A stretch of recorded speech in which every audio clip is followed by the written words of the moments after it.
Well, Turkey has lifted a ban on them at university. France and Holland continue to ban them in schools, and Italy won't let you wear them anywhere in public. What am I talking about? Good question, although I was holding back on the subject matter for suspense and asking the question rhetorically. Headscarves are getting people hot under the collar. But what if?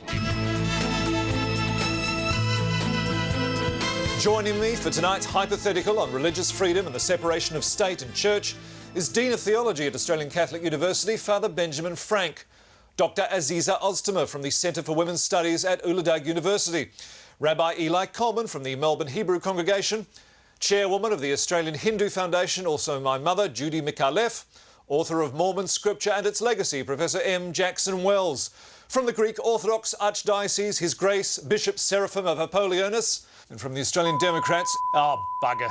No matter, I'm sure we'll make do with who we've got. Dr Oztumer, what if you were an 11-year-old Dutch girl? You want to go to primary school in Rotterdam in a headscarf. Can you?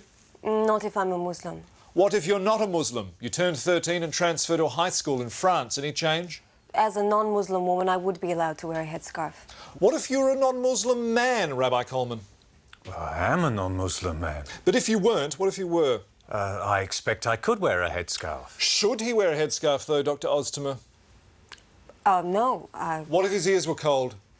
Well, yes, I suppose, but... Father Frank, Rabbi Coleman is your daughter, comes to you for advice. He's just turned 18 and wants to go to university in a Muslim headscarf. How do you react?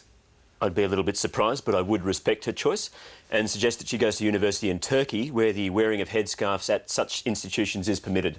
Mum, what if Rabbi Coleman, in the form of the teenage Dr Oztumer, mistakenly travels to Turkey in a time machine and arrives there before the AK party lifted the ban on headscarves? What would you say to her? Am I in the time machine too? No, you meet her in a past life. Oh, I wouldn't be a human then, would I? I'd be some lesser form of life. Yes, perhaps a swan. Not sure how I'd go communicating. Well, you could try pegging at her in Morse code. Oh, OK. Father Frank, Rabbi Coleman comes to you, tells you that she's been attacked by a swan, but was rescued by His Grace Bishop Seraphim of Apollonius, who happened to be passing at the time and with whom she has now fallen desperately in love. They want to marry. Do you give them your blessing? I'm not sure what good it would do. Professor Wells, the persecuted couple come to you at your church in Utah. Do you marry them?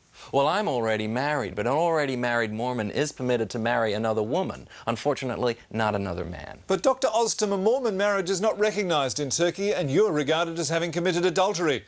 What does the Bible say about that, Father Frank? Both Deuteronomy and Leviticus talk about the adulterers being put to death. By stoning? That was the traditional method in biblical times, but... Dr Oztumer, what's the penalty for adultery under Hadith and Sharia law? Stoning. OK, Rabbi Coleman, what about your lot? Stoning. You see, so much in common, yet we choose to focus on the differences. Today, it would take a time machine, a Morse code pecking swan and an illegal marriage to a Mormon to get one 18-year-old Dutch rabbi to a Turkish university in a scarf, to say nothing of burqas and niqabs. Tomorrow, let's hope cooler heads prevail. Well, thank you. I think that went very well. I'm a bit confused. Why You is say that? about a swan?